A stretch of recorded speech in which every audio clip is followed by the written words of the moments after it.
সারা বিশ্বে যা হচ্ছে মুসলিমদের সাথে যদি আমরা সত্যি জানতাম, শান্তিতে ঘুমাতেই পারতাম। আমাদের ঘুম উড়ে যেত চোখে। বেশি বললেও সমস্যা, বেশি করলেও সমস্যা, কাকেই বলবো, কে বা বুঝবে। দেখা যায় এমন অনেক সময় হয়েছে, অনেক ভালো ভালো নেতা সমাজে এসেছে, আসার পরে জনগণকে বুঝিয়েছে, জনগণ বলছে ঠিক আমরা তোমার সাথে আছি। যেই সেই নেতার উপর কোনো বিপদ এসেছে, জনগণ দায়িত্ব নেয়। তাকে নিয়ে কি করবে না, কার সামনেই বা কি বলবো? আমাদের প্রত্যেকটা জেলা বলেন, থানা বলেন, দেশ বলেন, আনাচে কানাচে নিবেদিত প্রাণ মুসলিম ভাই তৈরি করবে, যারা কাজের মানুষ, ঝোঁকে চলে না, আবেগে চলে না, ইস্যু পাগল না, আবেগে চলে না, কাজের অ্যাক্টিভ ইস্যু মানুষ করছে, যারা শিক্ষিত, এডুকেটেড, যারা পরিস্থিতি বোঝে, যারা হিকমা বোঝে, যারা নিবেদিত প্রাণ, যারা অর্থ কোরবানি করার মানসিকতা রাখে, শিক্ষা প্রতিষ্ঠান গড়ে তোলে, সোশ্যাল ওয়ার্ক করে, একটা জনসংযোগ যারা গঠন করতে পারে, এমন কিছু মানুষ আর নেতা আল্লাহ আমাদেরকে দান করুন বলে আমি। এভাবে একদিনের মাহফিল বলেন আর ওই ইস্যু পাগল কোন ইস্যু নিয়ে লাফালাফি করে উম্মার বিজয় হবে না। আমাদের সবাইকে যার যার জায়গা থেকে কনস্ট্রাকটিভ কাজ করতে হবে, সবাইকে এফোর্ট দিতে হবে। শুধু একজন দায়ীর দায়িত্ব না, একজন আলেমের দায়িত্ব না, আপনার দায়িত্ব আছে তো। আপনার দায়িত্বটা আপনি ঠিক মতো পালন করেন না কেন? নামাজ আপনার দায়িত্ব, কোরআন তেলাওয়াত করা শেখা আপনার দায়িত্ব, দিনের জ্ঞান শেখা আপনার দায়িত্ব, জ্ঞান প্রচার করা আপনার দায়িত্ব, আদর্শ পরিবারটা গড়া আপনার দায়িত্ব, হালাল খাওয়া আপনার দায়িত্ব, উম্মাকে নিয়ে ফিকির করা তো আপনার দায়িত্ব। উম্মা কি শুধু আমার, আপনার নয়? উম্মা কি শুধু আলেমদের, আপনাদের নয়? তাহলে আমরা কি সবাই শুধু কয়েকজন মানুষের ঘাড়ে দায়িত্ব চাপিয়ে দিয়ে চলে যাব? এই সমস্যা হচ্ছে আমাদের সমাজে। বিশ্বাস করেন, যদি সবাই একসাথে ঐক্যবদ্ধভাবে ঈমান ধরে রাখতে পারতাম, কোনোদিনও কোনো জালেমের সামনে আমাদেরকে মাথা নত করতে হতো। আমাদের মধ্যে ঐক্য নাই তো, বাস্তবতা হচ্ছে না, আমাদের মধ্যে কোনো ঐক্য নাই। যেটা আছে সেটা প্রয়োজনের তুলনায় নিতান্তই অল্প। এক ভাইকে মারলে আরেক ভাই মিষ্টি বিতরণ করে, একজনের উপর জুলুম আসলে আরেকজন খুশি হয়, মিলাদ দেয়। একজনকে সামান্য একটা ইস্যু থাকার না থাক, ইস্যু থাকলে তো কথাই নাই, না থাকলেও জোর করে টেনে বের করবে, করার পরে সারা দেশে একটা মান সম্মান হানি না করলে ঘুম হয় না। এই হলো অবস্থা আমাদের। তো এরা কি মনে করছে যে বিপদ আপদ শুধু এক শ্রেণীর মানুষের উপরেই আসবে? জি না। যখন আল্লাহ পাকের আযাব আসে, দেখলেন না, আল্লাহর যখন আযাব আসে তখন ভালো খারাপ কাউকে আল্লাহ পাক ছাড়বে না, সবগুলোকে ধ্বংস করবে। আল্লাহ পাক সূরা কোরআনেও বলেছেন, ওয়াত্তাকু ফিতনাতান লা তুসিবান্নাল্লাযীনা যালামু মিনকুম খাসসা। তোমরা সেই ফিতনাকে ভয় করো, আল্লাহর সেই পরীক্ষাকে ভয় করো, যা শুধু জালেমদের উপর খাস করে আসবে না, সবার উপরে আসবে। যদি আসমানে গজব, জমিনের বালা আসে, শুধুমাত্র খারাপ ব্যক্তিদেরকে দেখে আসবে না, বরং সবার উপরেই চলে আসবে। আল্লাহ পাক আমাদেরকে বোঝার তৌফিক দান করুন। নবী সাল্লাল্লাহু আলাইহি ওয়াসাল্লাম একদিন ঘুম থেকে উঠে বলছেন, লা ইলাহা ইল্লাল্লাহ, লা ইলাহা ইল্লাল্লাহ, ওয়াইলুল লিল আরাব মিন শাররি ক্বাদ ইখতারাব। তখন যায়েনাব বিনতে জাহাশ রাদিয়াল্লাহু আনহা বলছেন, ইয়া রাসূলুল্লাহ, আনুহলিকু ওয়া ফিনা সালিহুন। আমাদের মধ্যে সৎ মানুষ থাকা সত্ত্বেও কি আমরা ধ্বংস হয়ে যাব? তখন নবীজি বলছেন, নাম, অবশ্যই ধ্বংস হবে। ইযা কাসরাতুল খাবাস, যখন অশ্লীলতা ছড়িয়ে পড়বে তখন আলেম জালেম সব ধ্বংস হবে। আল্লাহ পাক আমাদের সবাইকে হেফাজত করুন বলি আমি। সামাজিক প্রতিরোধ করে তোলেন, অন্যায়ের বিরুদ্ধে প্রতিবাদ করা শিখেন, সৎ কাজে আদেশ করেন, অন্যায় কাজে নিষেধ করেন, নিজের ব্যক্তিত্ব বজায় রাখেন, ইসলামকে হাসি ঠাট্টার পাত্র বানাবেন না, যার যার দায়িত্ব তার তার জায়গা থেকে পালন করেন। আপোষের মধ্যে অনেক রকম মতভেদ থাকতে পারে, সমস্ত মতভেদ ভুলেও আমরা এক জাতি, সমস্ত মতভেদ ভুলে আমরা এক জাতি ছাড়া। মনে করেন আমি সঠিক বিষয় করছিলাম, সঠিক বিষয় থাকার পরেও মানুষ আমাকে খুব গালিগালাজ করলো, তারপরেও যারা আমাকে গালিগালাজ করেছে উম্মার ঐক্যের স্বার্থে তাদের সাথে বসতেও রাজি আছে। এরকম মানসিকতা রাখতে হবে, উম্মার ঐক্যের স্বার্থে, উম্মার কল্যাণের স্বার্থে। যে আপনাকে থাপ্পড় দিয়েছে ওর সাথেও চলতে হবে, কারণ উম্মা সবচেয়ে বড় বিষয়, আমার ব্যক্তির স্বার্থ বড় বিষয় না। কখনো কখনো বৃহত্তর স্বার্থে ক্ষুদ্র কোনো স্বার্থ বিসর্জন দিতে হবে। প্রিয় ভাইরা, এটা দাজ্জালীয় একটা সভ্যতার যুগ চলছে এখন, এই ফিতনাগুলো সব ঘরে ঘরে। এখন এখান থেকে যুবক ভাইদেরকে একটু বোঝাই, প্লিজ আমার দিকে দেখেন। দাজ্জাল খুব ভালো করেই জানে যে তার এই বিশ্ব শাসনের পথে বাধা হচ্ছে মুসলিমরা, কারা? আর সে খুব ভালো করেই জানে মুসলিমদের মধ্যে সবচেয়ে বেশি বাধা হচ্ছে যুব সমাজ। যদি যুব সমাজ আল্লাহর ঈমান এবং রাসূল সাল্লাল্লাহু আলাইহি ওয়াসাল্লামের আমল, এই দুটোকে নিয়ে যদি তারা পথ চলতে পারে, তাহলে তাদেরকে প্রতিহত করা এত সহজ নয়। এটা কিন্তু দাজ্জাল খুব ভালো করে জানে, ঠিক এই, এবং তার অনুসারীরাও খুব ভালো করে জানে। এই কারণেই যুবকদেরকে আল্লাহর রাস্তা থেকে সরিয়ে ফেলার জন্য দাজ্জাল এবং তার অনুসারীরা কিছু ফাঁদ দিয়েছে আপনাকে। বর্তমান পরিস্থিতি কেমন? খুব ভালো না খারাপ? রাসূলুল্লাহ সাল্লাল্লাহু আলাইহি ওয়াসাল্লাম একটা অনবদ্য হাদিসের মধ্যে বলছেন, ইযা তুখিদাল ফাইউ দুলান, যখন রাষ্ট্রীয় সম্পদ বা গনিমতের মালগুলোকে মানুষ ব্যক্তিগত সম্পদ মনে করবে, মানুষ মনে করছে কিনা, ওয়াল আমানাতু মাগনামান, আমানত রাখা হলে সেটা মানুষ গনিমত মনে করে খেয়ে ফেলবে, ওয়াজ যাকাতু মাগরামান, এবং যাকাত প্রদান করাটাকে মানুষ বোঝা মনে করবে, মানুষ যাকাত প্রদান করতে চাইবে না। চলছে কিনা এমন সমস্যা? ওয়া তুউল্লিমা লিগাইরিদ দ্বীন, ধর্ম বিবর্জিত শিক্ষা ব্যবস্থা চালু হবে, হয়েছে কিনা? মানুষ জ্ঞান অর্জন করবে কিন্তু জ্ঞান অর্জনের উদ্দেশ্য হবে দুনিয়া, দিন ধর্ম বিবর্জিত শিক্ষা ব্যবস্থা চালু করা হবে। নবীজি আগেই বলেছেন সাল্লাল্লাহু আলাইহি ওয়াসাল্লাম, নবীজি বলছেন যে পরিবারের স্বামী বা কর্তা সে পরিবারের স্ত্রীর আঁচল ধরে থাকবে, তার আনুগত্য করবে, এবং তার মায়ের সাথে দুর্ব্যবহার করবে, মায়ের হক আদায় করবে না। এমনটা হচ্ছে কিনা? নবীজি বলছেন মানুষ তার বন্ধু বান্ধবীদেরকে কাছে টেনে নিবে, এবং তার বাবাকে দূরে ঠেলে দেবে। এমনটা হচ্ছে কিনা? এবং বেশি বেশি মাদকদ্রব্য সেবন করা হবে, হচ্ছে কিনা? এখনকার যুবকদের অন্যতম প্রধান সমস্যা কি বলেন? মাদকদ্রব্য নয় কি? মাদক। আর মাদকের চেয়ে একটা ভয়াবহ মাদক আছে, মাদকের চাইতেও একটা ভয়াবহ মাদক আছে, তার নাম হচ্ছে পর্নোগ্রাফি। তার নাম কি? পর্নোগ্রাফি, অশ্লীল ছবি দেখা। এটাও একটা মাদক। কারণ বর্তমান বিজ্ঞান বলছে যখন কোনো ব্যক্তি পর্নে আসক্ত হয় তখন তার মাথা থেকে ডোপামিন নির্গত হয়। কি বের হয়? ডোপামিন। আর যখন কোনো ব্যক্তি মাদকাসক্ত হয় তখনও তার মাথা থেকে ডোপামিনই বের হয়। এটা উত্তেজক, আপনাকে ওই বিষয়টার প্রতি উদ্বুদ্ধ করবে। নবী সাল্লাল্লাহু আলাইহি ওয়াসাল্লাম বলেছিলেন অনেক দিন আগে, প্রায় 1400 বছর আগে, ওয়াশুরিবাতিল খুমর, বেশি বেশি মাদক দ্রব্য সেবন করা হবে, ওয়াযহরাতিল খায়রাত ওয়াল মাআজিফ, এবং প্রচুর নর্তকী গায়িকার প্রচলন ঘটবে, ঘটেছে কিনা? ওয়াল মাআজিফ, এবং বাদ্যযন্ত্রের প্রচলন বেড়ে যাবে, বেড়েছে কিনা? নবী অন্য হাদিসে বলেছেন লা ইয়াশরাবান্না নাস মিন হাযিহিল উম্মাল খামর ইউসাম্মুনাহা বিগাইরি ইসমিহা, এই উম্মতের এক অংশের মানুষ মাদকদ্রব্য সেবন করবে কিন্তু তার নাম রাখবে ভিন্ন, মাদককে মাদক বলবে না, ভিন্ন নামে সম্বোধন করবে। নবীজি বলেন ইউযাফু আলা রুউসিহিমুল মাআজিফ, মানুষের মাথার উপরে, মাথার কাছে বাদ্যযন্ত্র বাজতে থাকবে। এর ব্যাখ্যা আমরা বুঝতে পারতাম না, এখন বুঝতে পারি। মানুষের মাথার কাছে কানের ভিতরে কেমন করে বাদ্যযন্ত্র বাজতে পারে, কিভাবে বাজতে পারে?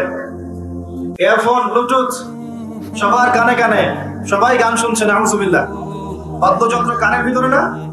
নবীজি 1400 বছর আগে বলে গেছেন ইউযাফু আলা রুউসিহিম বিল মাআজিফ, মাথার উপরে, এখানে কানের কাছে মাথার উপরে বাদ্যযন্ত্র বাজতে থাকবে। নবীজি বলছেন ওয়াযহরাতিল খায়রাত, এই যে গায়িকা নর্তকী, গায়িকা নর্তকীদের সংখ্যা বাড়তে থাকবে, ওয়াল মাআজিফ, বাদ্যযন্ত্র বাড়তে থাকবে, ওয়াল মুগান্নিয়াত, এবং গান গায় যে মহিলা, এদের সংখ্যা বাড়তে থাকবে। বাড়ছে কিনা? আচ্ছা, নবীজি আরো বলেছেন ওয়ালা'আনা আখির হাযিহিল উম্মাহ উলাহা, এই উম্মতের শেষের দিকের মানুষেরা প্রথম দিকের মানুষদেরকে গালিগালাজ করবে, করছে কিনা?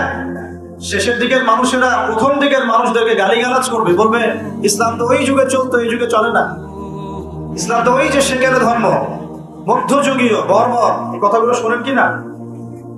উম্মতের শেষের দিকের লোকেরা প্রথম দিকের মানুষদেরকে গালিগালাজ করবে। নবীজি আরো বলছেন যে ওয়াসাদা কাবীরুহু ফাসিকুহুম, একটা কওমের সর্দার হবে ওই কওমের সবচেয়ে ফাসিক ব্যক্তি। এমনটা হয় কিনা? একটা কওমকে নেতৃত্ব দিবে সেই কওমের সবচেয়ে ফাসিক ব্যক্তি। ফাসিক কে? কে ফাসিক? আল্লাহ পাক ইবলিস সম্পর্কে বলছেন, ইবলিস আদমকে সিজদা করলো না, সূরা কাহফের মধ্যে। ওয়াইয কুলনা লিল মালাইকাতি ইসজুদু লিআদম ফাসাজাদু ইল্লা ইবলিস, আমি যখন ফেরেশতাদেরকে বললাম যে আদমকে সিজদা করো, সবাই সিজদা করলো, ইবলিস করলো না। ফাফাসাকা আন আমরি রাব্বি, সে তার রবের আদেশের সাথে ফাসিকি করলো, মানে রবের আদেশ মেনে না চলাটাই ফাসিকি। আর নবীজি বলছেন ওয়াসাদা কাবিলুহুম ফাসিকুহুম, একটা কওমের নেতৃত্ব দিবে ফাসিক ব্যক্তি, যে আল্লাহ পাকের হুকুম আহকামের পরোয়া করবে না। ওয়াকানা যাঈমুল কওমি আরযালাহুম, সমাজের সবচেয়ে নিকৃষ্ট মানুষকে কর্তৃত্বের আসন দেওয়া। এগুলো হচ্ছে কিনা সমাজের মধ্যে? আরো বলছেন ওয়াযাহরাতিল আসওয়াতু ফিল মাসাজিদ, মসজিদগুলোর মধ্যে শোরগোল হট্টগোল বেড়ে যাবে, যাচ্ছে কিনা? যখন এমন হবে নবীজি বলছেন ইয়াখসিফুল্লাহু বিহিমুল আরদ, আল্লাহ রাব্বুল আলামিন ওই সম্প্রদায়কে এই ভূমি সহ নিচে ধসিয়ে দিবেন বলে নাউজুবিল্লাহ। এখন ভূমিকম্প আসছে কিনা? আরো বলছেন নবী সাল্লাল্লাহু আলাইহি ওয়াসাল্লাম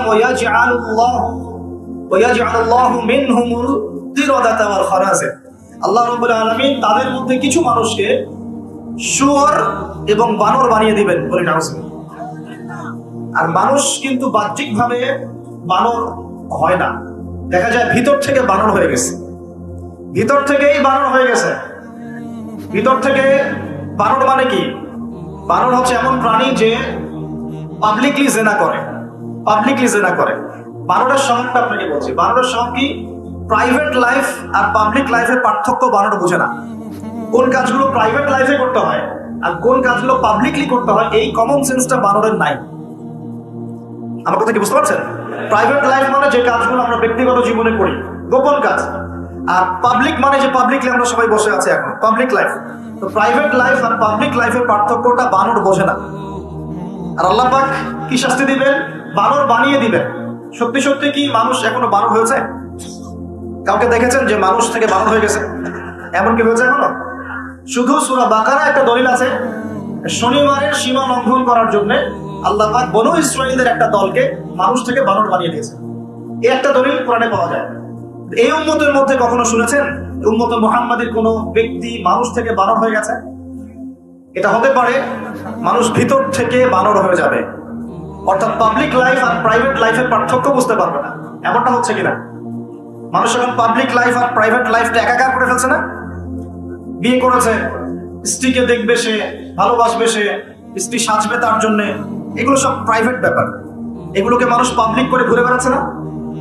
বুঝতে পারছেন না? মনে হয় বাসায় শুয়ে আছেন, স্ত্রীর সাথে গল্প করছেন, প্রাইভেট বিষয়।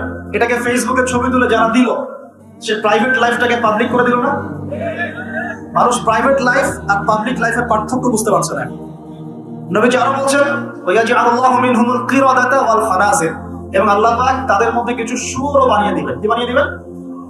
শুয়োর কেমন? ওর সামনে ভালো কিছু দিবেন, ভালো কিছু, ফ্রেশ খাবার দেন, ভালো কিছু দেন, টাটকা খাবে না।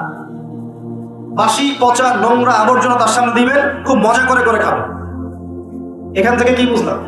এক শ্রেণীর মানুষ বের হবে ওর মধ্যে, যারা হালাল জিনিস ওদের কাছে ভালো লাগবে না, হারাম ভালো লাগবে। বুঝতে পারছেন না? হালাল খাবার দেন, ভালো লাগে না।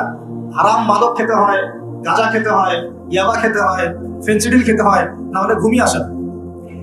গরুকে চড়াবেন তামাকের মাঠ, তামাক যেখানে চাষ হয়।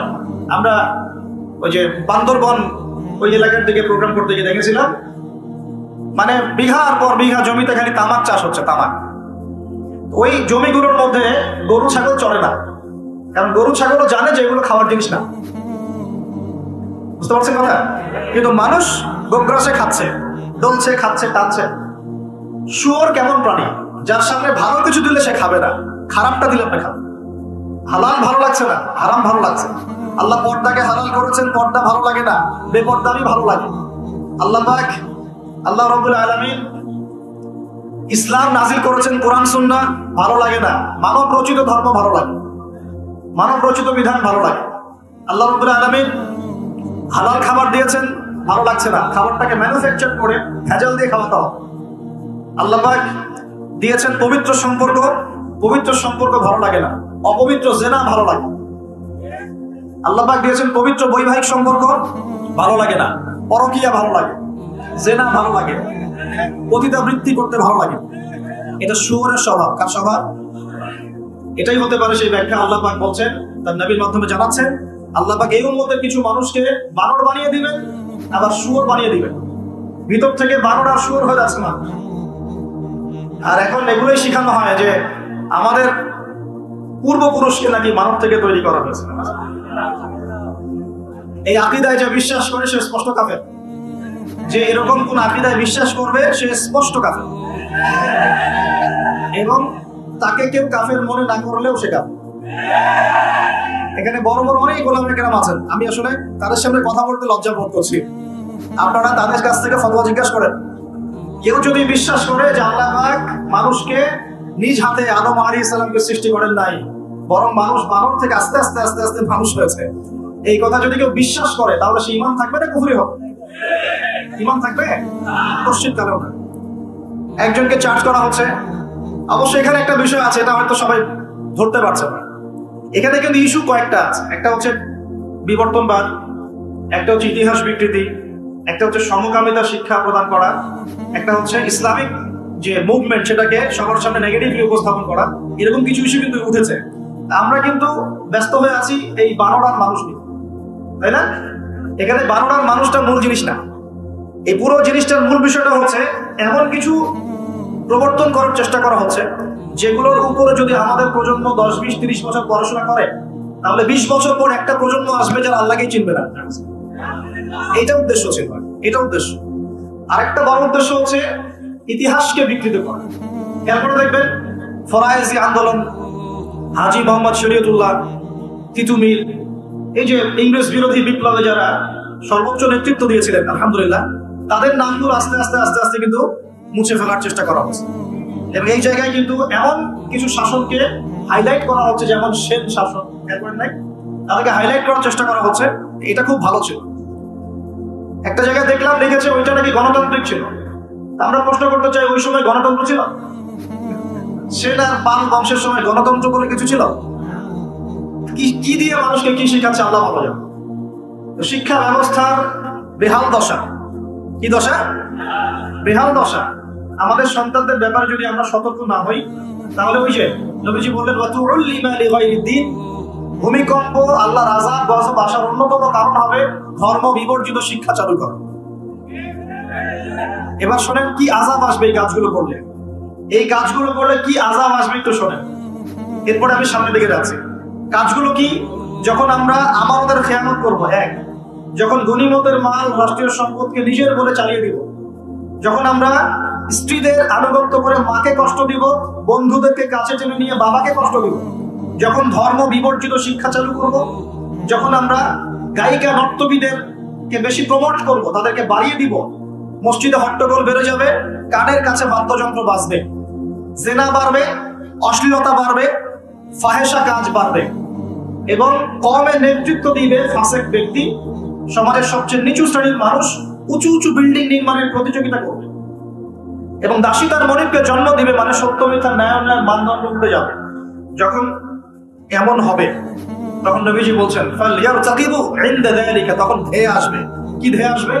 এক নাম্বার, রিহান হামরা, উত্তপ্ত, কঠিন উত্তপ্ত একটা গরম বাতাসের আযাব পৃথিবীবাসীর দিকে আসতে থাকবে। এমন আযাব কি এসেছে? গরম উত্তপ্ত বাতাসকে আসছে।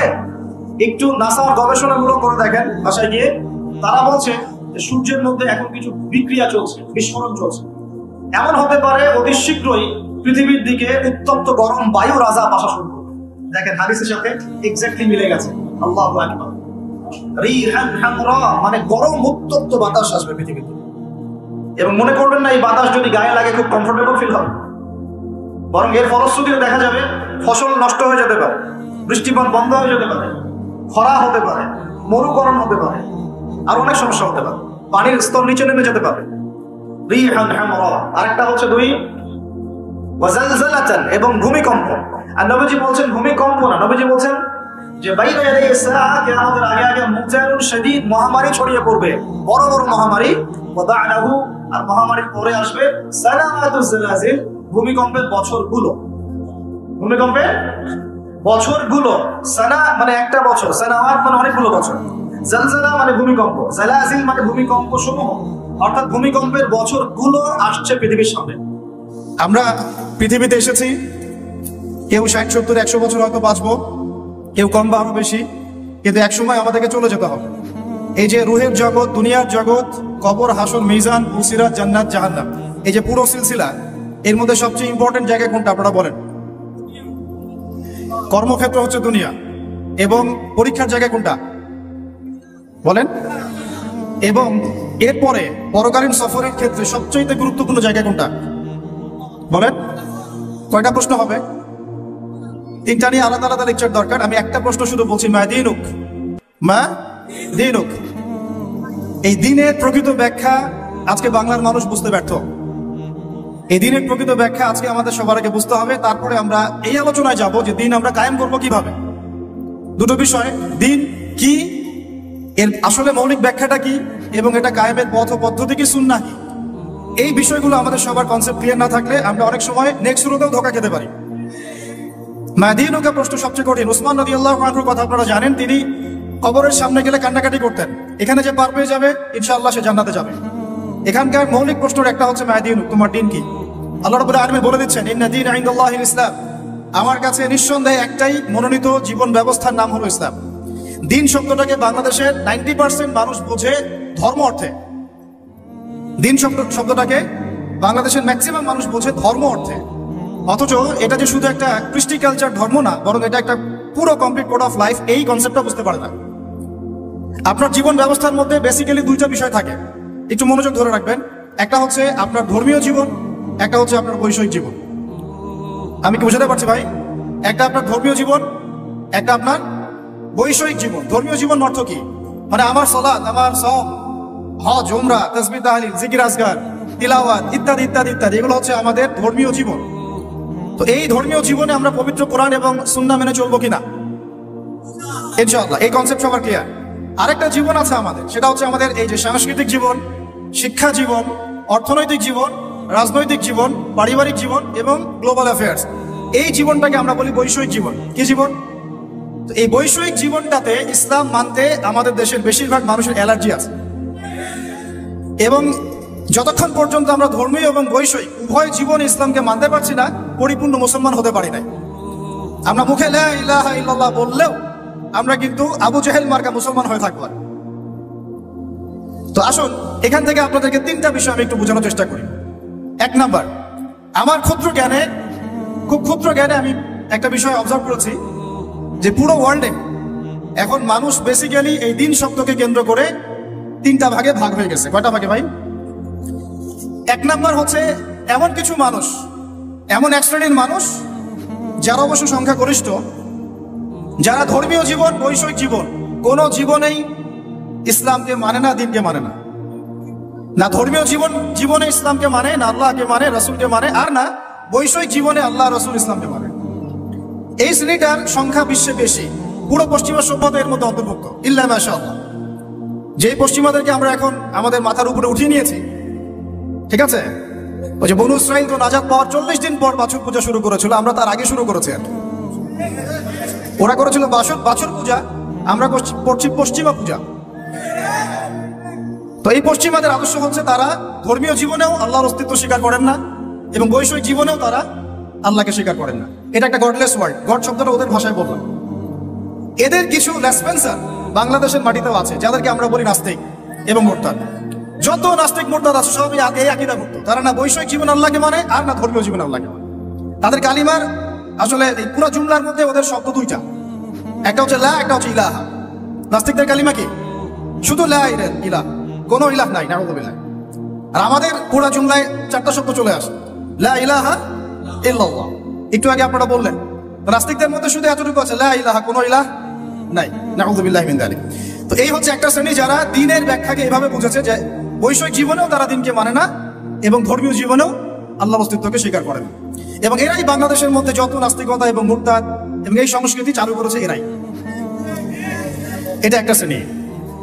দ্বিতীয় শ্রেণী হচ্ছে তারা যারা খুব ডেঞ্জারাস। এরা খুবই ডেঞ্জারাস, কারণ এদেরকে নিয়ে আমাদের সমস্যা বেশি। কারণ নাস্তিকরা তাদের অবস্থান স্পষ্ট, তারা ইসলামকে মানে না।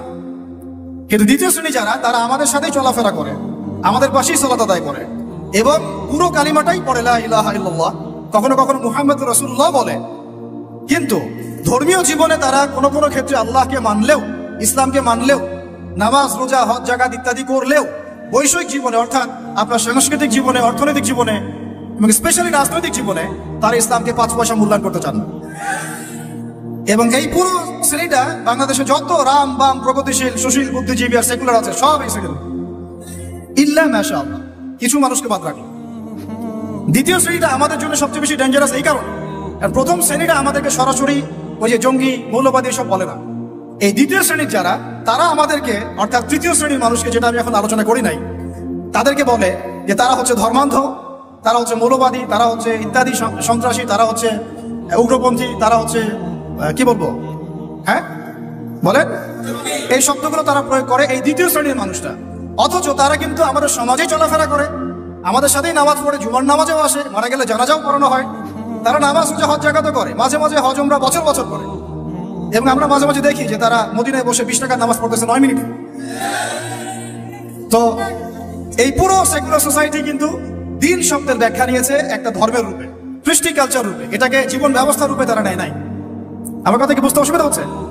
আচ্ছা, আর এর বাইরে যারা আছে তৃতীয় শ্রেণীর মানুষ, তারা দিনের পরিপূর্ণ ব্যাখ্যা গ্রহণ করতে সক্ষম হয়েছে আলহামদুলিল্লাহ।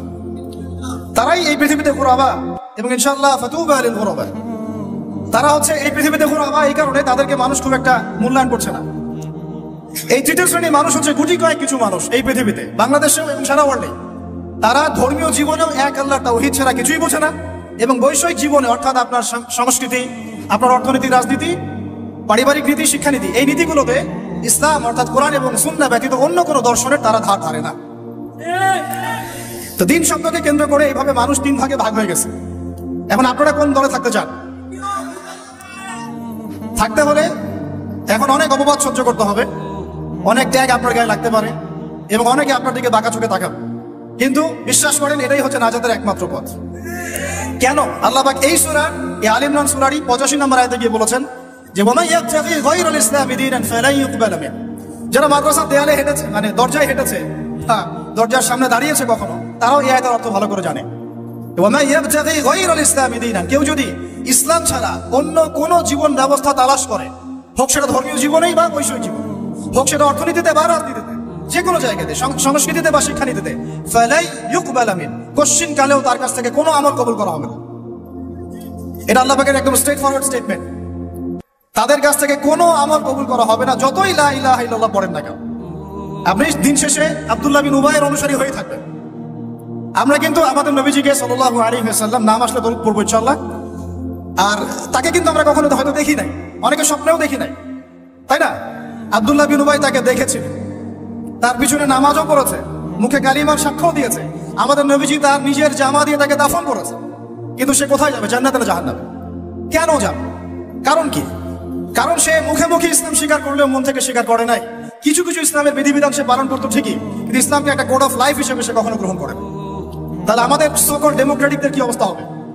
সোকল সেকুলারদের আপনাদের কি অবস্থা হবে? ভাইদেরকে বলছি, হয়তো তারা এই মেসেজটা জানে না। আমাদের কাজ তো দাওয়া দেয়া, আমাদের কাজ সবসময় এগ্রেসিভ হওয়া না, আমাদের কাজ কি? দাওয়া দেয়া। ফাযাক্কির ইন্নামা আনতা মুযাক্কির লাস্তা আলাইহিম বিমুসাইতির। অন্য সূরাতে আল্লাহ পাক বলেছেন না, ফাযাক্কির ইন্নাফা'আতি যিকরা সায়াযাক্কারু মান ইয়াখশা। যে আল্লাহকে ভয় করে সে শীঘ্রই দেখবেন যে ফিরে আসছে ইনশাআল্লাহ, উপদেশ গ্রহণ করছে। তো তৃতীয় শ্রেণীর মানুষ আমরা যারা, আমাদেরকে খুব ভালো করে খেয়াল রাখতে হবে যে জীবনের কোনো অংশে যেন আমরা ইসলাম ছাড়া অন্য কোনো দর্শনের পরোয়া না করি। এখানে আল্লাহ পাক স্ট্রেট ফরওয়ার্ড বলে দিয়েছেন ফালাই ইউকবালা মিন, তার কাছ থেকে কোশ্চিন কালেও কবুল করা হবে না। লাই ইউকবাল, তার মানে আপনি যদি নামাজ রোজা হজ জাকাত করেন, কিন্তু অর্থনৈতিক জীবনে আপনি সুদকে প্রাধান্য দেন, আপনার আমল কবুল হচ্ছে না। মানে অর্থনৈতিক জীবনে আপনি সুদখোর, এদিকে নামাজি, এই আমল কবুল হচ্ছে না। হবে কি? বরং আপনি মায়ের সাথে জেনাকারী হচ্ছেন, নাউযুবিল্লাহ। বরং আপনি আল্লাহ এবং রাসূলের সাথে যুদ্ধ ঘোষণাকারী হচ্ছেন। আপনারা তো সবাই হাদিসগুলো পড়েছেন, এখানে বড় বড় উলামা কেরামরা আছেন। 36 বার জেনা করলে যে পাপ হয়, 1 দিরহাম সুদ খেলে সে পাপ হয়। আর দিরহাম কি, এটা বুঝাতে গেলে অর্থনীতিতে আলোচনা যেতে হবে। আমরা তো অনেক আগে থেকে বলেছিলাম দিনার দিরহাম এগুলো ইসলামিক কারেন্সি ছিল। এর জায়গায় এখন সব ইলেকট্রনিক মানিজ এবং পেপার মানিজ, এবং আস্তে আস্তে কি আসতেছে, বিটকয়েন্স, ক্রিপ্টোকারেন্সি। এগুলোর মধ্যে প্রচুর সুদ আছে। এগুলো হচ্ছে সূক্ষ্মভাবে আমাদেরকে সুদখোর বানানো হচ্ছে। আমাদেরকে সুদখোর বানালে পশ্চিমাদের লাভ কি? আপনার দোয়া কবুল হবে। তাই সংগ্রাম একমুখী না, আমাদের সংগ্রামটা কিন্তু বহুমুখী। শুধুমাত্র দাওয়া না, শুধুমাত্র সংস্কৃতিই না, শুধুমাত্র রাজনৈতিক ভীষণই না, আমাদের সংগ্রাম কিন্তু অর্থনৈতিক। রিজিক হালাল না হলে কিন্তু আমাদের আমল কবুল হচ্ছে না। তো আমরা যদি জীবনের যে কোনো ক্ষেত্রে আল্লাহ এবং তার রাসূলের বিধান বাদ দিয়ে অন্য কোনো দর্শন ফলো করি, তাহলে আমাদের আমল কবুল হচ্ছে না। আল্লাহ পাক অন্য আয়াতে কিন্তু এভাবে বলেছেন, আফা হুকমুল জাহিলিয়াতি ইয়াবগুন, তারা কি জাহেলি যুগের হুকুম তালাশ করতেছে? ওয়ালাহু আসলামা মান ফিস সামাওয়াতি ওয়া মান ফিল আরদ তাওআন আও কারহা ওয়া ইলাইহি ইরজিউন। অথচ আল্লাহ পাকের সামনে আত্মসমর্পণ করেছে আসমানের সব সৃষ্টি, জমিনের সব সৃষ্টি, ইচ্ছায় হোক অনিচ্ছায় হোক। শুধু মানুষ করতে চাচ্ছে না আর জিন করতে চাচ্ছে না। অথচ এই দুই জাতিকে আল্লাহ পাক পাঠিয়েছিলেন ইবাদত করার জন্য, পুরো জীবন ব্যবস্থা ইসলাম দিয়ে সাজানোর জন্য। আপনারা তো সূরা যারিয়াত পড়েছেন, তাই না? ওয়া মা খালাকুল জিন্না ওয়াল ইনসা ইল্লা লিয়াবুদুন লিয়াবলুয়াকুম আইয়ুকুম আহসানু আমালা। আল্লাহ পাক আলী ইমরানে বলেছেন না যে কুল্লু নাফসিন যায়িকাতুল মাউত, তারপরে কি হবে? ফামান যুহজিহা আনিন নার ওয়া উদখিলাল জান্নাহ ফাকাদ ফাজ। আমরা যদি জীবনের প্রত্যেকটা পার্টকে ইসলাম দিয়ে ঢেলে সাজাতে ব্যর্থ হই, জান্নাতে যেতে পারবো না। এটা আমাদের একটা মৌলিক মেসেজ আজকে বইমেলা থেকে, যে পরিপূর্ণ জীবনে ইসলাম প্রতিষ্ঠা করুন ইনশাআল্লাহ। শুধু জীবনের একটা আংশিক বিষয় ইসলাম নিয়ে পড়ে থাকলে চলবে না, জীবনের প্রত্যেকটা জায়গায় ইসলাম দিয়ে ঢেলে সাজাতে হবে। উদখুলু ফিস সিলমি, বলেন একসাথে, উদখুলু ফিস সিলমি, পরিপূর্ণরূপে দ্বীনে প্রবেশ করেন। দ্বীনের ব্যাখ্যা আগে বুঝতে হবে। এটা হলো দ্বীন, মায়া দ্বীনুক। এটা যদি আমরা আকীদা ঠিক না থাকে, তাহলে ওই কবরের সওয়াল জবাবে সে আটকে যাবে, সে বলতে পারবে না। কেউ যদি আল্লাহ পাকের সাথে শিরক করে, সে কিন্তু মান রব্বুক উত্তর দিতে পারবে না। একইভাবে কেউ যদি নবী সাল্লাল্লাহু আলাইহি ওয়াসাল্লামের সুন্নাহ বাদ দিয়ে অন্য কোনো সুন্নাহ তালাশ করে ওইভাবে জীবন যাপন করে, সে কিন্তু মান নবীও উত্তর দিতে পারবে না। তো আমাদেরকে এই কনসেপ্টটা ক্লিয়ার রাখতে হবে যে দ্বীন একটা পরিপূর্ণ জীবন বিধান। এখন আসেন যে এর বেসটা কি হবে, এর ভিত্তিটা কি হবে। এর জন্য আপনাকে চলে যেতে হবে ওই বিদায় হজের ভাষণ। বিদায় হজের ভাষণ তো মোটামুটি আপনারা জানেন, আমি আশা করছি। আপনারা তো একটা ইলমি পরিবেশে থাকেন, এই জন্য আমি টাচ করে যাচ্ছি, সবগুলো বলার সময় পাচ্ছি না। এখানে একটা হাদিস আছে, বিদায় হজে অনেকগুলো ভাষণ ছিল, তার মধ্যে একটা ভাষণে নবী সাল্লাল্লাহু আলাইহি ওয়াসাল্লাম বলেছেন, বলুন সাল্লাল্লাহু আলাইহি ওয়াসাল্লাম, যে তারাকতু ফিকুম আমরাইন, আমি তোমাদের মাঝখানে ছেড়ে যাচ্ছি মাত্র দুটো বস্তু। লান তাদিল্লু মা তামাসসাকতুম বিহিমা, তোমরা কোশ্চিন কালেও পথভ্রষ্ট হবে না যতদিন পর্যন্ত এই দুটাকে আঁকড়ে ধরে থাকবে। এই দুটা কি? কিতাবুল্লাহ, আল্লাহর কিতাব, আর কি বলেন, নবীর সুন্নাহ। তো এখন কিতাব এবং সুন্নাহ আমাদের সামনে স্পষ্ট, এবং এই কিতাব এবং সুন্নাহর সাথে সাহাবায়ে কেরাম রাদিয়াল্লাহু আনহুম আজমাইন তাদের মানহাজ দিতে হবে কি হবে না? এই জায়গায় কিন্তু আমাদের অনেক প্র্যাকটিসিং মুসলিম ভাইয়েরও আকীদার মধ্যে গলদ আছে। অনেকে মনে করেন যে খালি কোরআন এবং সুন্নাহ আমি সরাসরি নিব, সাহাবীদেরকে আমি নিব না। এই আকীদা ঠিক না ভাই। সাহাবীদেরকে ছাড়া আপনি কোরআন এবং সুন্নাহ সরাসরি মানতে পারছেন না। কারণ অন্য হাদিসে নবী সাল্লাল্লাহু আলাইহি ওয়াসাল্লাম বলেছেন, আলাইকুম বিসুন্নতি, তোমাদের উপর আমার সুন্নাতটা কি ওয়াজিব, এটা পালন তোমাদের করতেই হবে, ম্যান্ডেটরি। ওয়া সুন্নতি খুলাফায়ে রাশিদিন মাহদিন মিন বাদি, এবং আমার পরে খুলাফায়ে রাশিদার সুন্নাত তোমাদেরকে মানতে হবে। তাহলে এটা হলো আমাদের পিলার, যে আমরা ইসলাম মানব পরিপূর্ণ জীবনে কোরআন এবং সুন্নাহকে সামনে রেখে, এবং সাহাবায়ে কেরাম রাদিয়াল্লাহু আনহুম আজমাইন তাদের ফাহাম অনুযায়ী, তাদের বুঝ অনুযায়ী। ক্লিয়ার কথা? এবার আসেন, এই ইসলামটার দাওয়াত আমরা দিব, এটাতে আপনারা সবাই এগ্রিড। এখন কথা হচ্ছে এটা আমরা প্রতিষ্ঠা করবো কিভাবে? এই তো মূল কথাটা কি, এই দিনটাকে আমরা আমাদের জায়গায় বাংলার জমিনে প্রতিষ্ঠা করবো কিভাবে? জরুরি না যে বাংলার জমিনে ইসলামী খেলাফত কায়েম হবে, অন্য কোনো জায়গা হতে পারবে, এটাও কিন্তু জরুরি না। আল্লাহ পাক চাইলে এই খেলাফত সিরিয়ায় কায়েম করতে পারে, ফিলিস্তিনে কায়েম করতে পারে, আল্লাহ পাক চাইলে আরো অন্য কিছুও করতে পারে। আপনারা সিরাতের আলোকে জানেন, যখন নবী সাল্লাল্লাহু আলাইহি ওয়াসাল্লাম তায়েফে গিয়েছেন এবং তাকে মারা হয়েছে, তিনি ফিরে এসেছেন মক্কায়, তখন কি সাহাবীরা চিন্তা করতে পেরেছিলেন যে কয়দিন পরে আমরা মদিনায় যাব, সেখানে ইসলামিক স্টেট কায়েম হবে? বলেন আমাকে। যখন মক্কায় সাহাবীরা নির্যাতিত হচ্ছেন, যখন নবীজি বলছেন আবিসিনিয়ায় চলে যাও, সেখানে একজন রাজা আছে, তাই না, লা ইউজলামু ইনদাহু আহাদ, তার কাছে কেউ জুলুমের শিকার হয় না, তখন কি সাহাবীরা কেউ কল্পনা করেছিলেন মদিনায় ইসলামী রাষ্ট্র কায়েম হবে? তাই আমরা যেন এই ফিকিরটা শুধু এভাবে চিন্তা না করি যে এতটুকুই জমিন আমাদের, না, পুরো বিশ্বটাই আমাদের। সুবহানাল্লাহ, পুরো বিশ্বটাই আমাদের। আর আমরা আখিরুজ্জামানের হাদিসগুলো থেকে এটা স্পষ্ট জানতে পারি যে ইনশাআল্লাহ তাআলা বাইতুল মুকাদ্দাস হবে আমাদের খেলাফার প্রাণ কেন্দ্র ইনশাআল্লাহ, এবং আমাদের কন্টিনেন্টে খোরাসান। এটার অনেক ব্যাখ্যা, এটা পরে আপনারা আস্তে আস্তে আসবেন, এবং এটা নিয়ে আপনারা আলোচনা শুনেছেন, আমি এটা আশা করি। মূল কথাটা বলে আমি শেষের দিকে, ফিনিশিং এর দিকে যাব, যে আমরা আসলে এটাকে এখন কায়েম করবো কিভাবে। এই প্রশ্নটাকে গুরুত্বপূর্ণ না গুরুত্বপূর্ণ?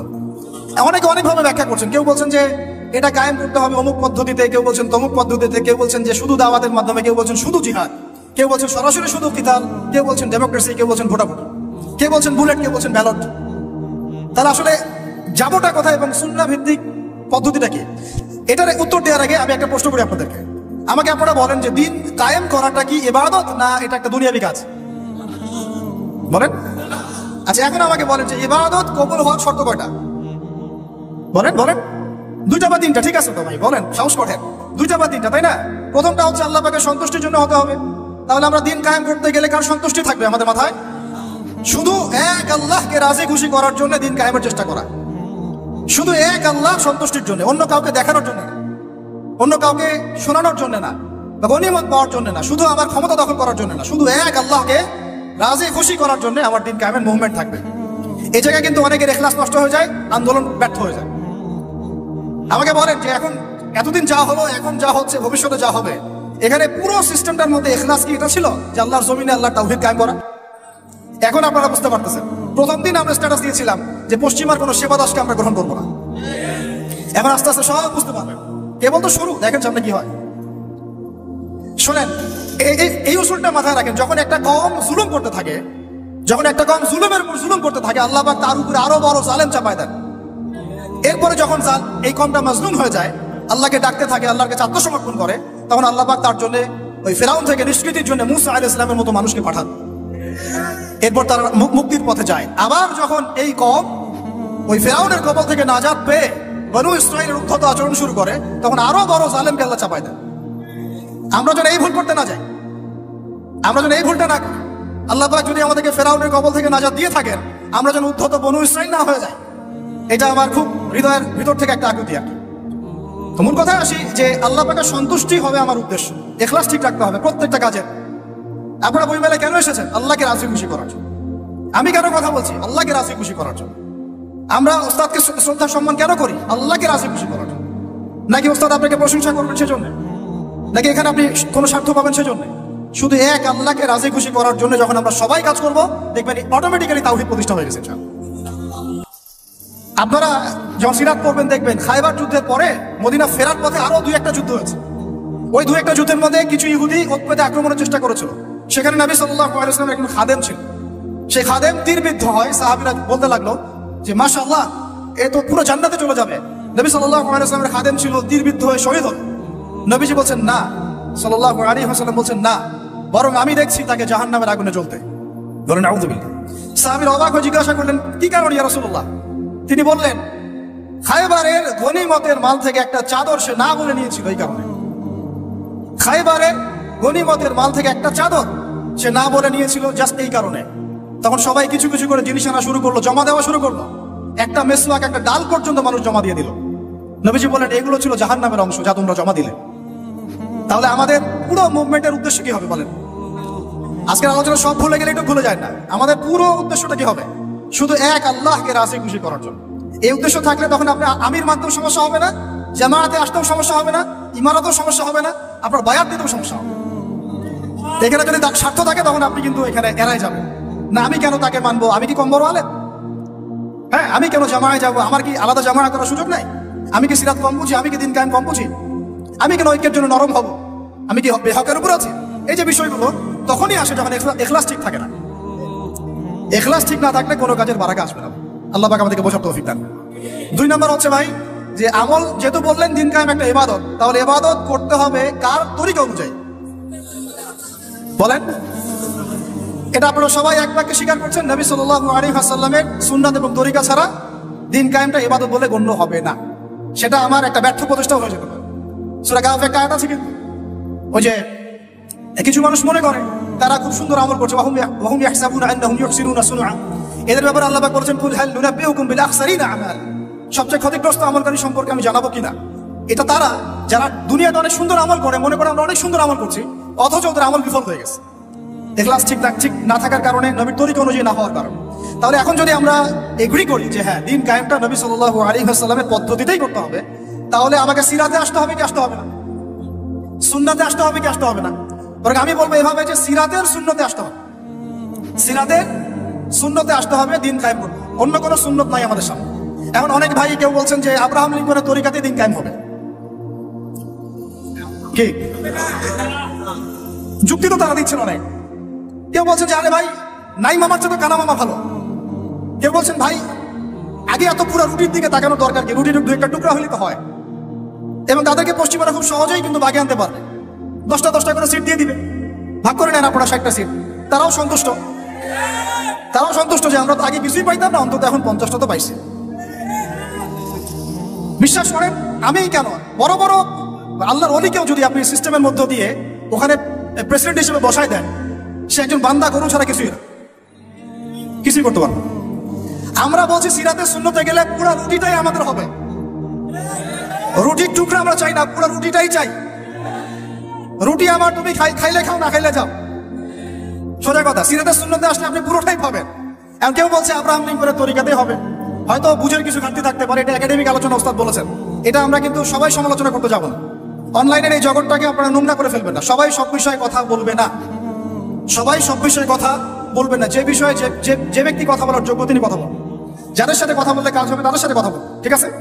আমভাবে আমরা সবাইকে দাওয়া দিই এবং চুপ থাকার অভ্যাস করেন। সবসময় কথা বলতে হবে না, মাঝে মাঝে চুপ থাকার অভ্যাস করেন। আমাদের একজন বরেণ্য ওস্তাদ তিনি বলেন যে মুতাকাল্লিম হওয়ার যে খায়েশ, এটা একটা হৃদয়ের কলবের একটা রোগ। মুতাকাল্লিম হওয়ার যে খায়েশ মানুষের মধ্যে থাকে যে আমাকে সব বিষয়ে কথা বলতে হবে, এটা অন্তরের একটা রোগের নাম। তো এটা যদি একটা ইবাদত হয় তাহলে সিরাতের সুন্নতে আসতে হবে, আমরা এগ্রিত, ঠিক আছে? এখন দ্বিতীয় কথা হচ্ছে, 3 নম্বর শর্তটা আরো ডেঞ্জারাস, সেটা হচ্ছে রিজিক হালাল হতে হবে। রিজিক, এই জায়গায় সবাই একটু ফিকির করেন, দেখেন একটু আপনারা আপনাদের রিজিকগুলোকে দেখেন যে কতজনের রিজিক 100% হালাল আছে। এগুলো আমাদের কিন্তু প্র্যাকটিক্যাল কথা, আমরা কিছু খালি তাত্ত্বিক কথা বলে চলে যাবো এমন না, প্র্যাকটিক্যালি ইমপ্লিমেন্টটা বেশি জরুরি এখন। আমি খুবই স্বপ্ন দেখছি, আমরা সবাই স্বপ্ন দেখছি যে আপনাদেরকে দিয়ে হবে ইনশাআল্লাহ। কারণ এই জেনারেশন করে দেখিয়েছে এবং তারা আমাদেরকে দেখিয়েছে কোন ভাষায় কথা বললে কাজ হয়। এতদিন তো আমরা বলে আসতাম, তো এই ভাষার কথা বললে আপনারা আমাদেরকে অনেক ত্যাগ দিতেন, ঠিক আছে? দেখেন, জালেম জুলুম করলো, মাজলুম দাঁড়ায় গেল। এই তো জালেম জুলুম করলো, মাজলুম দাঁড়ায় গেল প্রতিবাদের জন্য, প্রতিবাদের ভাষায়। আপনারা আমাকে বলেন তো, জালেমের বিরুদ্ধে মাজলুম যখন দাঁড়িয়েছে তারা কি খালি হাতে দাঁড়িয়েছিল? জালেম যখন 2টা মাইট দিয়েছে, মাজলুম কি 2টা মাইট দেয় নাই? জালেমদের অনেকে যখন মাজলুমদের অনেককে শহীদ করেছে, তো জালেমদের দলেও কি কিছু মানুষ মারা যায় নাই? তো এটা কি একটা কনফ্লিক্ট হয়নি রাস্তাঘাটে? তো গণতান্ত্রিক প্রক্রিয়া এই কনফ্লিক্টটাকে আপনি জায়েজ করে নিলেন, তো গণতান্ত্রিক প্রক্রিয়া এই কনফ্লিক্টটাকে আপনি জায়েজ করে নিলেন তো, মাশাআল্লাহ। রিহাদ শব্দ বলি, আপনি আমার দিকে তেড়ে আসেন। বিষয়টাই না সেম বিষয়, একই বিষয়। আপনি জালেমের এগেইনস্টে দাঁড়াইছেন, মাজলুম জুলুমের শিকার হতে হতে হতে আমাদের ভাই আবু সাইদ জীবন দিল, মুগ্ধরা জীবন দিল, সবার একটা সিম্পেথি তৈরি হলো। এখানে আম জনতা, রিক্সা চালক, শ্রমিক, মানে ওলামায়ে কেরাম, কে বাকি ছিল? সবাই তাদের পক্ষে ছিল, তাই না? কেউ লিখেছে, কেউ বলেছে, কেউ মাঠে ছিল। তারা ছিল মাজলুম, দেয়ালে পিঠ থেকে গেছে, তখন তারা কিন্তু হাতে কিছু না কিছু তো উঠিয়েছিল, নাকি উঠায় নাই? উঠিয়ে তারা একটা প্রতিবাদের ভাষা আমাদেরকে দেখিয়েছে, এইভাবে প্রতিবাদ করতে হয়। ওই প্রতিবাদটা পরে আপনারা কি এখন বলবেন যে ছাত্র জনতার মধ্যে কেউ জুলুম করেছে, ছাত্র জনতা জঙ্গি, ছাত্র জনতা সন্ত্রাসী, এই সম্বন্ধে একটা সন্ত্রাসী ছিল, ওরা জঙ্গি ছিল, হ্যাঁ ওরা উগ্রবাদী ছিল? কেন বলছেন না এখন আপনারা এই কথাগুলো? আমার প্রশ্ন হচ্ছে, এখন এই কথাগুলো আপনারা কেন বলছেন না? কারণ আপনারা বুঝতে পারছেন তারা ন্যায্য কাজটাই করছে। যখন জালেম জুলুম করতে করতে করতে মাজলুমকে একদম দেয়ালে পিঠ ঠেকিয়ে দেয়, তখন মানুষকে হামাস হতে হয়, তখনই বিভিন্ন জিহাদি সংগঠনের অস্তিত্ব আসে, তখনই কিন্তু খোরাসান স্বাধীন হয়। তো এখন আমরা বাংলাদেশেও বুঝতে পারছি যে হ্যাঁ, তখনই কিন্তু ছাত্র ভাইরা হাতে প্রতিবাদের ভাষা উঠিয়ে নিয়েছিল। তো এটাকে গণতান্ত্রিক প্রক্রিয়া আপনারা জায়েজ করছেন, ঠিক আছে, এটা কোনো সমস্যা না, এটা ভালো, ওরা প্রতিবাদ করেছে, ওদেরকে আমরা কিন্তু খারাপ বলতে পারি না। কেউ বলছে খারাপ? এই একই স্লোগান যদি সিরাতের সুন্নতে আমরা বলি যে দাওয়াতের সাথে জিহাদ লাগবে, তখন তো তেরে আসবেন আমাদের দিকে, আসবেন না? আসবে। আপনারা লিখে নেন আমার কথাগুলো। এই একই জিনিসটাই, এই প্রতিবাদের এই ভাষাটাই যখন আপনি দাওয়াতের সাথে জিহাদ শব্দ ইউজ করবেন, আপনার দিকে তেরে আসবেই। এবং এখন যাদের পা ধরা হচ্ছে, তারা তো পুরো বিশ্বব্যাপী এটাকে মিটিয়ে ফেরার মিশন নিয়েছে। আপনারা কি মনে করছেন যে তারা আমাদের প্রতিবেশীর চাইতে আমাদের বন্ধু হয়ে যাবে কখনো?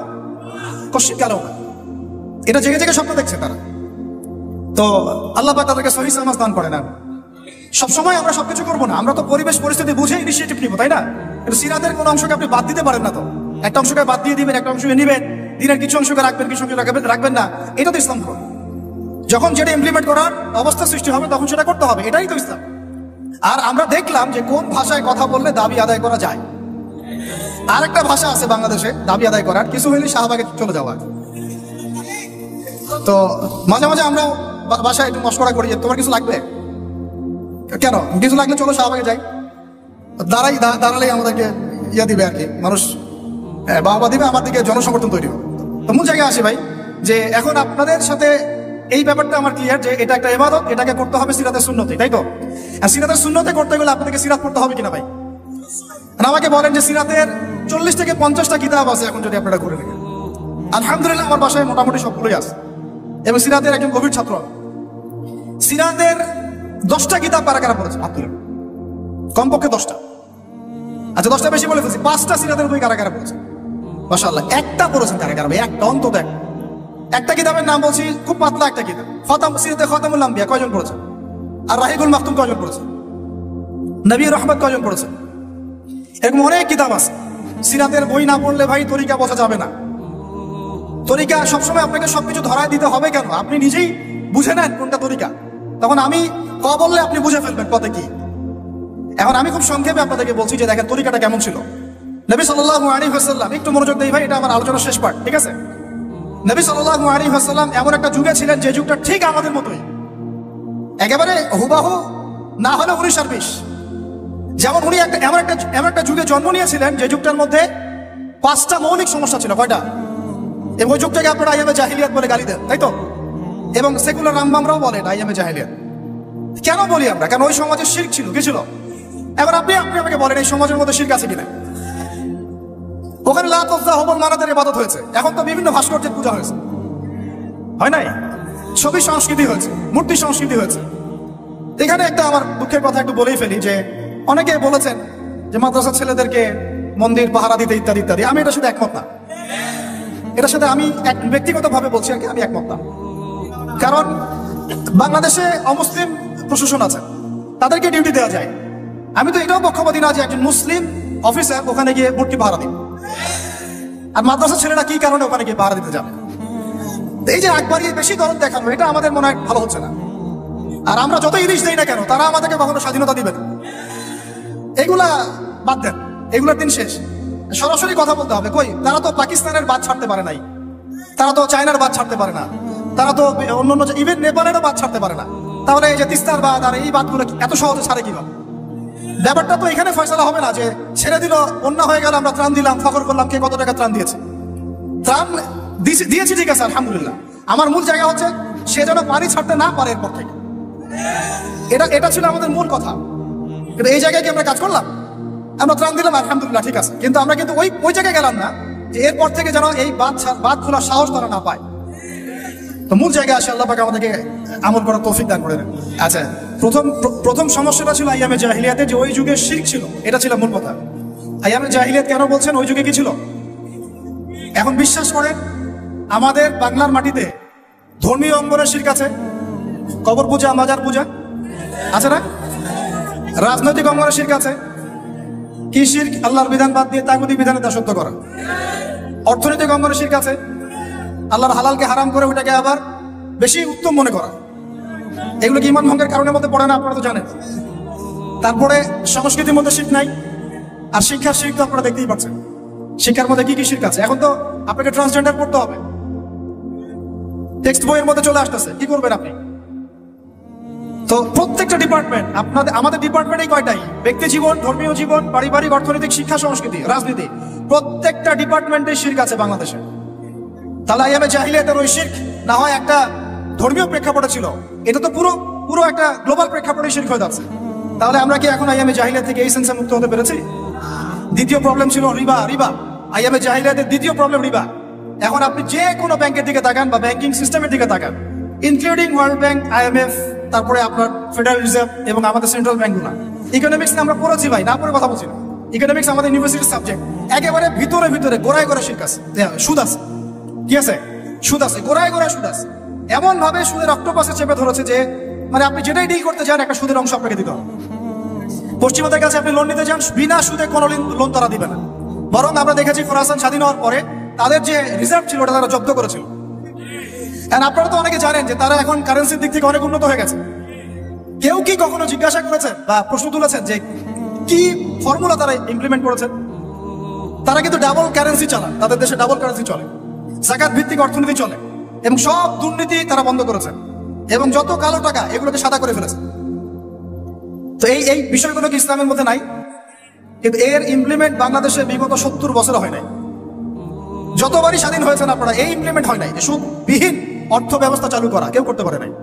হ্যাঁ, কিছু মানুষ চেষ্টা করেছেন, স্বীকার করি, তাদেরকে আমরা শ্রদ্ধা করি, সম্মান করি, তাদের প্রচেষ্টাকে আমরা সাধুবাদ জানাই। কিন্তু যতক্ষণ পর্যন্ত শেকড় পরিবর্তন হবে না, ডালপালা ছাঁটে লাভ নাই। আমাদের একটা সাইকোলজিক্যাল সমস্যা হচ্ছে, আমরা সবসময় ডালপালা নিয়ে আলোচনা করি। আজকে কাদিয়ানি মুভমেন্ট, কালকে অমুক, কালকে তমুক, হ্যাঁ, কালকে এই ট্রান্সজেন্ডার, তারপরে সমকামিতা ইত্যাদি একটা একটা ইস্যু নিয়ে আমরা আলোচনা শুরু করি, একদম অনলাইন কাঁপায় ফেলি। কিন্তু ডাল যদি ছেটেও ফেলেন, শেকড় যদি পচা থাকে, ওই শেকড় থেকে কি আপনি বিশুদ্ধ কোনো ফল পাবেন? তা আমরা যে দাওয়াতটার কথা বলি সেটা হচ্ছে পুরো শেকড়টাকেই লা ইলাহা ইল্লাল্লাহ এইটা প্রতিষ্ঠা করা, সেটা আবার মুহাম্মদ রাসূলুল্লাহর তরিকা অনুযায়ী। এই কালিমা পূর্ণ হবে তখন সিরাতের সুন্নতে সাল্লাল্লাহু আলাইহি ওয়াসাল্লাম।